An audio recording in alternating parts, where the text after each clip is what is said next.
Let's bring in Eric Wallace. He's the president for Henry Ford West Bloomfield Hospital. Always great to have you with us. I appreciate you having me back.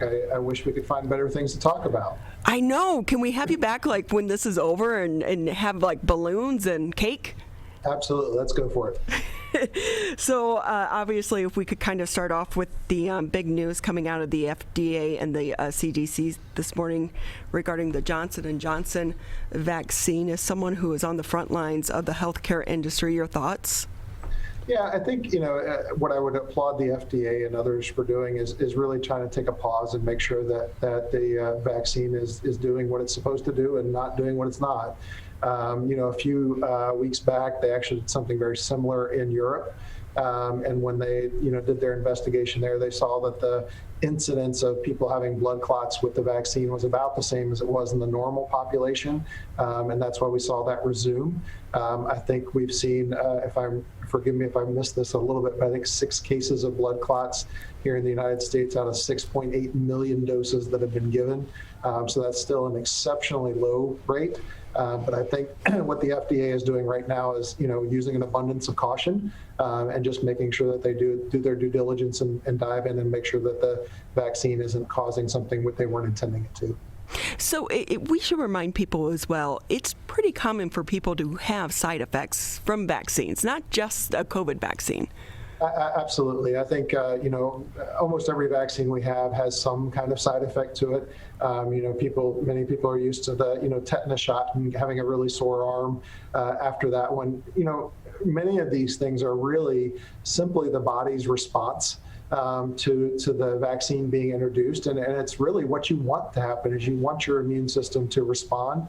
And the goal of these vaccines is to prep your body that if it does happen to see the COVID virus show up later on down the road, that the body's ready to defend itself against it. And so it's not uncommon to have some simple side effects to these things. Certainly people have allergies that we're working our way through. I can tell you within our own health system, we're seeing of all the vaccines, and we've given almost 250,000 vaccines from Henry Ford at this point, the complication rate is about 0.1%. So it's, again, extremely, extremely low and very comparable to what we're seeing with other vaccines that have been around for a very long time. So with that, do you think it hurts the messaging to get people vaccinated right now? Well, I think anytime that you see a splashy headline, and unfortunately, I think we live in a social media society where folks don't always read the rest of the story, that it's a worry because, folks are right now already on edge. It's already been a very politicized pandemic. And any headline that comes out that people don't take the time to investigate and really understand what's going on can have untoward effects toward our efforts to get everybody vaccinated.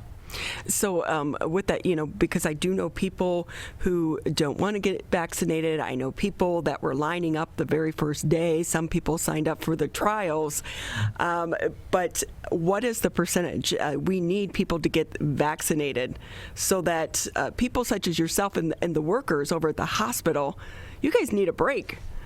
Yeah, that would be wonderful. I think, most folks have been very consistent, whether it's Dr. Fauci or others. We've got to get somewhere in that 75-80% vaccinated rate for this to really reach that point of herd immunity. I've been very encouraged when you look at the numbers that are coming out of places like Ford Field, where they're vaccinating 6,000-7,000 people a day. When you see the vaccination rates across the state go up, where we're getting closer to 30 and 40% vaccinated within the state. I think we'll get there. I'm optimistic. But at the end of the day, we are squarely in the midst of, whether you want to call it wave 3 or wave 4. We are seeing numbers that we have not seen really since this time last year. Unfortunately, this wave has kind of surpassed what we saw last fall. And really, unfortunately, we've seen a much younger crowd this time in the hospitals. So the average age for this most recent wave in Henry Ford is in the low 50s. And so, the good news about that is what we're seeing is we're not seeing it in our older population that is vaccinated at a much higher rate. So again, I would say it shows the vaccine works. And really it is a race right now to try to get people vaccinated as quickly as we can so that we don't see that the case rates continue to climb. So what capacity limits are you at right now at Henry Ford West Bloomfield? Yeah, we're full, is the short answer. We have been utilizing some of our surge spaces that we utilized last spring. We have at this point been able to maintain all of our normal book of business. In addition to that, but our emergency department is running very full at this point. We are over or at or above 100% capacity at the moment. But I would say again, just like everybody else, we've learned how to manage through this. And so some of the triggers and some of the resources that we've tried to use over the last year, we've been able to put those back into place a little bit. And so at the moment we're managing, it's safe. We're able to get everybody the care that they need. But I'd really like to see these numbers not go up any higher. Because on the backside of this, we know what happened last year. There were so many people that delayed going to the hospital to get help when they needed it. Yeah, you're absolutely right. And I think that's my biggest fear is that as we talk about the capacity and as we talk about this wave and how it's getting closer and closer to that wave that we had last year, I am worried that people are going to say, you know what, I don't feel like I want to go in and get my routine cancer screenings done.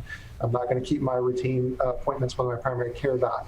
I would say I would qualify. We've not seen that yet. But I think we want to continue to stress to folks that we're here, we're open, and we're doing everything in our power to be able to maintain that routine care so that people can get those things. We did see, and we have seen, people that have come in with much later stage cancers because they weren't screened in the appropriate time frame last year. And so we don't want people to have those effects. I remind everyone last year that we saw a much higher incidence of people passing away from cardiac events and strokes at home. And we certainly don't want to see that repeated this time either. So I just will continue to stress, if you need care, talk to your primary care doctor, come into our emergency departments. We're going to make sure that we take care of you safely. And so with that, I know that it's a different story this year and that you've been able to now secure some of the supplies such as PPE, but what about staffing levels? That's not so easy to fix. Yeah, and actually that's probably the biggest challenge that we have at the moment, simply because we haven't stopped doing all those elective things. Last year, really what we were able to do is supplement our regular staffing with team members that we pulled out of our ORs, that we pulled out of our physicians' offices that we closed, and some of our clinics that we closed. And again, we're trying really hard not to do that this time. I would say, I'll speak specifically for our hospital here in West Bloomfield. We spent a lot of time after that first wave trying to make sure that we were aggressive in our hiring practices and making sure that we had enough team members. We didn't have kind of gaps in our staffing going into this. And so that's really helped us at this point. But, we had some conversation this week. Last year, we had partners from the Cleveland Clinic, WellSpan, other health systems around the country that actually sent their nurses to us. And they're not able to do that this time because they're dealing with their own surges. And so, it's probably a bigger worry this time around to make sure that we have enough, bedside nurses, physicians, caregivers to make sure that we can manage the patients that are coming through our door. Eric Wallace with us here on the MegaCast. He's the president for Henry Ford West Bloomfield Hospital. A little bit confusing for some of the people regarding visitation. Can people come to the hospital, or it's pretty much once you go in, it's a lockdown situation? Each of our hospitals is in a slightly different place right now, and it kind of depends on the volume that we're seeing of COVID patients and frankly the physical layout of some of our facilities. We're blessed here at Henry Ford West Bloomfield that all of our patient rooms are private rooms. We know that our patients do better when they have loved ones with them. And so at this point in time, we have still maintained that all of our patients can have one visitor with them for the duration of their time as an inpatient. The only exception to that is our patients that are COVID positive. We are restricting visitation for those patients, out of safety for both the patient and for those family members. So we are still restricting visitation for those COVID positive patients. But that's really been the same throughout the last year. So that's not a new restriction. How does it work for people that are fully vaccinated? Really no difference for us at this point. We're not asking people when they come in if they are vaccinated or not. We continue to screen everyone who comes into the building for symptoms and ask them if they've had exposures to COVID positive patients. And so we've maintained that screening process. And if people are symptomatic, if they're experiencing not feeling well, just like any other time, we're going to ask them not to come visit, take care of themselves first, and then we'd love to see them come back when they're feeling better. So with that too, if we can, a lot of the discussion has been about trying to convince people that the vaccine is safe to get them vaccinated, but we know that there are reports a lot of healthcare workers have not wanted to get vaccinated, yet they're on the front lines and they see the impact of this virus so much more than the rest of us. Your thoughts on that? Yeah, I think, when you look at most healthcare systems around the state, and ours included, we're somewhere between 60 and 70% vaccinated. What I would say to you is it's really not the folks who work on the front lines that have been hesitant so much. Our physicians are currently over 92% vaccinated. The nursing staff is quite a high vaccination rate as well. Where we're seeing it is in some of our populations that work a little further away from the bedside. And frankly, we're like everyone else. We have some team members that are in vulnerable populations that historically have had some hesitancy around vaccinations. We're doing a lot of unique programs right now to make it easy for them to get vaccinated. Just in the last couple of weeks, we had a special clinic where we were able to get 17 of our environmental services folks that had been hesitant to come in and get vaccinated now because they've had a chance to kind of see, that the vaccines are safe, and we spend a lot of time educating them as well. So I think we're making progress on it. I think it's one of those things that anytime there's something new, let alone something as again, politicized as the vaccines have been, we see a little bit of hesitancy, but we're ramping it up, and our goal is that we're going to be at 80% here very shortly. So with that, how is your supply of the vaccine? We know it's been tight in the beginning, but it seems to be getting better. Yeah, I think the good news is we're at a point now where we've been very partnered with the Oakland County Health Department. So we've been taking some vaccine and helping them out. We obviously have the mass vac site down at Ford Field that we've been partnered with FEMA on. And so we're actually at a point now where we have some folks who are saying, hey, we've got some extra vaccine. Can Henry Ford take it? And can you guys use it? And so we've been able to do that. We have mass vaccination sites in Troy on Maple Road, down at one Ford Place, and on Ford Road. And so we're routinely vaccinating 3,000 to 4,000 people a day just from the Henry Ford site. And again, 6,000 to 7,000 people a day at the Ford Field site. And so I would say that the supply of Pfizer and Moderna has been improving steadily. The J&J vaccine had its little issue with their plant, which cut back the supply there anyway. But I think we're seeing enough that we're projecting, I think by the end of May, that we'll have really more vaccine than there is demand. So that's a great sign. Yeah, it seems like, especially when we take a step back, this has all happened within a year. Absolutely. Science is amazing. Yeah. Well, really, I think one of the big myths that's been out there about these vaccines is that they were developed so quickly. The amazing thing about specifically the mRNA technology is it's been used for over 2 decades in our treatment of cancer patients. The vaccines actually started to be developed back in 2008, 2009 with the flu kind of epidemics that took place in that space. And really, so the technology's been around for quite a while. This was just the first time to actually roll it out in a vaccine. The trials were all done exactly the same way that any other vaccine trial would be done. The difference really in the speed of this was that the federal government paid the manufacturers to make the product before it was approved. And so when it was approved, it was sitting there on the shelf and ready to roll, as opposed to having multiple months delay at that point. So it's really, it's some really great technology. I think you're going to see mRNA really be the way that vaccines are developed in the foreseeable future now because of the efficacy that we've seen with them. And so I think it's it's one of those myths that's out there that, man, gosh, they couldn't have done this the way they do everything else, but really they did. So when we're talking about the differences in the 3 different vaccines, we know Pfizer is trying to get approval to be able to administer it to 12 to 15-year-olds. How important is it to try to reach the younger kids as well to help us get to that herd immunity? Yeah, I think it's critical. When you look at the spikes now that we're seeing in this wave, we're seeing a lot more younger folks being infected. The new variant, specifically the UK variant, is much more transmissible, and I think that's why we're seeing COVID pop up more in kids now. I live here in the West Bloomfield School District. My kids are in the high school. My 17-year-old just got vaccinated down at Ford Field. My 15-year-old is anxiously waiting for the emergency use of the Pfizer vaccine so she can be vaccinated and be safe. I think it's going to be crucial to actually getting to that herd immunity piece, because unlike the original wave of this where kids really weren't transmitting it, now they really are. And I think that's something that we got to get ahead of. So you're already at 100% capacity. How concerned are you with spring break?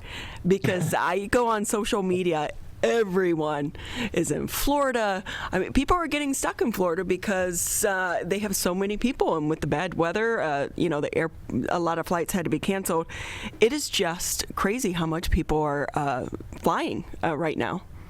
Yeah, it's something that we're watching, and we've got some advanced analytics that we're paying attention to.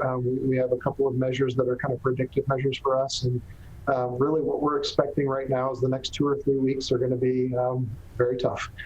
We expect the numbers to continue to increase over the next 2 to 3 weeks, and then if we can get past that spring break wave, then we expect them to hopefully go back down as we continue to roll out more vaccinations. So, we've been ramping up for this. So for the last couple of weeks, we've seen this coming. As we've opened up some additional spaces, we're trying to bring in some additional staffing, and really putting in our emergency plans that we used last spring when we were in this place. So it keeps me up at night. It keeps my team up at night, but I would say we're much better prepared this time around because we know what it looks like. Eric Wallace with us here on the MegaCast. He's the president for Henry Ford West Bloomfield Hospital. Not to get into politics of all of this, because you guys are just on the front lines trying to save lives, but the governor's decision to say that we're going to try to vaccinate our way out of the surge rather than putting in more restrictions, your thoughts? Good question.